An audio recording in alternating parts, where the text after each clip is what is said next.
নমস্কার, আশা করি সকলে ভালো আছেন। আপনাদের কাছে আমি ইনডোর প্ল্যান্টের কিভাবে প্রতিস্থাপন করব এবং তার সয়েল কীভাবে মিক্সিং করব এটা আমি আপনাদের দেখাবো। যে প্ল্যান্ট আমি দেখাতে যাচ্ছি সেটা হচ্ছে স্পাইডার। স্পাইডারের কাটিং আমি আগে দেখেছিলাম। সেই কাটিং থেকে স্পাইডারের রুট হওয়ার পর আমি একটা ছোট পটে প্রতিস্থাপন করেছি, এটা দেখেছিলাম আগের ভিডিওতে। এরপর এটা খুব ভালো এর গ্রোথ হয়ে গেছে, এটাকে আমি ইনডোরে দেব। স্পাইডার ইনডোর আউটডোর দুদিকেই লাগাতে পারি। ইনডোরে দেওয়ার অর্থ হচ্ছে যে আমি ইনডোরকে ভালো বিউটিফিকেশন করবো, ইনডোরকে সাজাবো, বাড়ির ভিতরে আমি সাজাবো। কোথায় কীভাবে সাজাবো সেটা পরে বলছি। আর এটা মোটামুটি রোদ না পেলেও এর গ্রোথ খুব ভালোই হয়। আর 15 দিন 20 দিন পর একবার দুবার যদি বারান্দায় কোনো জায়গায় রোদ থাকে, সেই রোদ একবার টপটা বসে দিলে এর গ্রোথ এবং কালার, এর বিউটি ঠিক থাকবে। আর আউটডোরের ক্ষেত্রে আমি কীভাবে বসাবো, পরিশ্রম করবো সে আগের ভিডিওতে বলেছি, তবে পরবর্তীতে আমি তার পরিচর্যার ব্যাপারে পরে বলবো। এখন আমি এই স্পাইডার লাগানোর জন্যে আমি সয়েল মিক্সিংটা খুব ইম্পর্টেন্ট। সয়েল মিক্সিংটা করে টবে প্রতিস্থাপন কীভাবে করবো সবটাই দেখাবো। তার আগে বলি এর উপকারিতা। এই গাছের থেকে প্রচুর অক্সিজেন সাপ্লাই হয়, যার জন্য বাড়ির এনভায়রনমেন্টকে খুব রিফ্রেশ করে, ফ্রেশ রাখে। যে সমস্ত হার্মফুল গ্যাস, হার্মফুল বাতাসের মধ্যে জিনিস থাকে সেটাকে আউট করে দেয় এবং শরীরের পক্ষে এটা মানুষের ইকো ফ্রেন্ডলি, বায়োডিগ্রেডেবল। তো এটাকে আমি এখন একটু কাঁচি করে কেটে নিই। কাঁচিগুলো কেটে নিয়ে এই রুটটাকে আমি দেখাচ্ছি, তারপর আমি মাটিটা মিক্সিং দেখাবো কীভাবে মাটি মিক্সিং করব।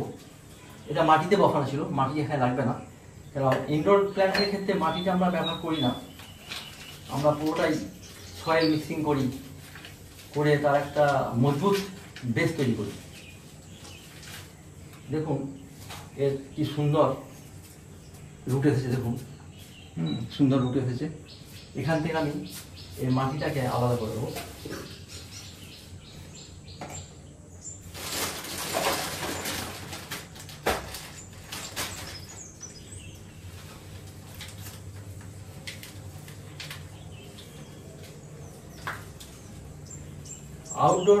আউটডোর ক্ষেত্রে আমরা যখন এর পটিং করি তখন সেক্ষেত্রে মাটি লাগে। সেক্ষেত্রে মাটির সাথে আরও কীভাবে আমরা মিক্সিং করি সেটাকে আগে ভিডিও দেখি, সেটা পরে আমি দেখাবো, আরও দেখাবো ভবিষ্যতে। এইভাবে মাটিটাকে পুরো ফেলে দিলাম। এবার আমি এর সয়েল মিক্সিং দেখাবো। প্রথমে আমি নিচ্ছি ভার্মি কম্পোস্ট 40 থেকে 45%। মোটামুটি একটা 6 ইঞ্চি টবে যতটা লাগে সেই অনুপাতে আমরা পার্সেন্টেজটা মোটামুটি আমরা ধরে নিই। একবার 100% নাও নিতে পারে, 5% এদিক ওদিক হতে পারে, অসুবিধা নেই কিছু।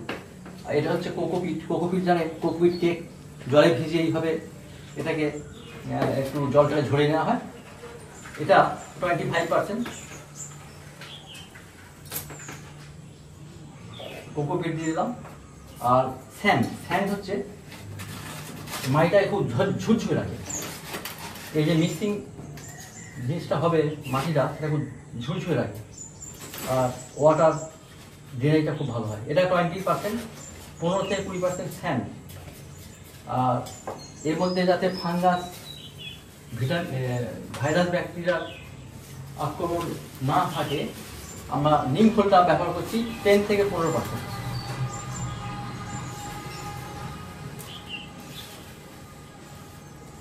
এই নিম খোলটা গাছের গ্রোথ এবং গাছটাকে খুব ফ্রেশ করে।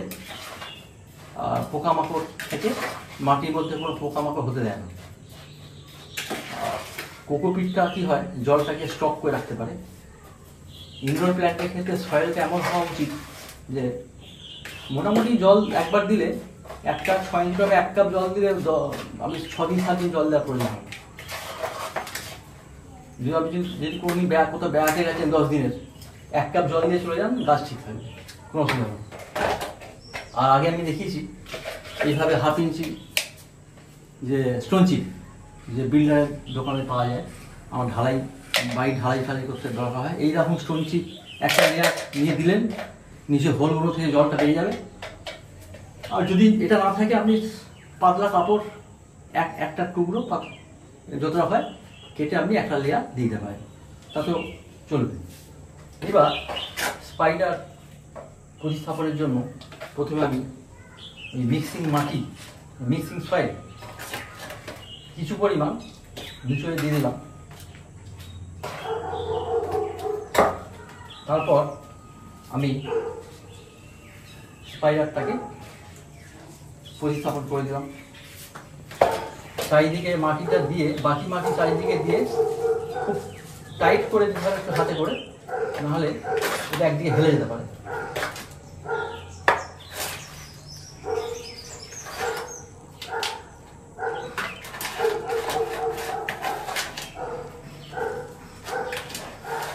এতে এখন 15 থেকে 20 দিন কোনো সার অর্থাৎ ফার্টিলাইজার লাগবে না।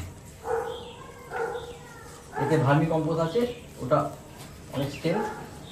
15-20 দিন পর আপনি হিউমিক অ্যাসিড 1 লিটার জলে 1 গ্রাম দিয়ে, গ্রাম তো আপনি অত ভালো করে মাপতে পারবেন না, ওই হাতে এরকম চিমটি নিয়ে দিয়ে দেবেন। এরকম এই 1 চিমটি জলটা ধরে দিয়ে দেবেন, জলে দিয়ে জলটাকে মিশিয়ে নিয়ে স্প্রে করে দিলেন। আর 1 কাপ পরিমাণ জল গাছের গোড়ায় দিয়ে দেবেন। ওর গ্রোথ, ওর সৌন্দর্য, ওর ফ্রেশনেস থাকবে।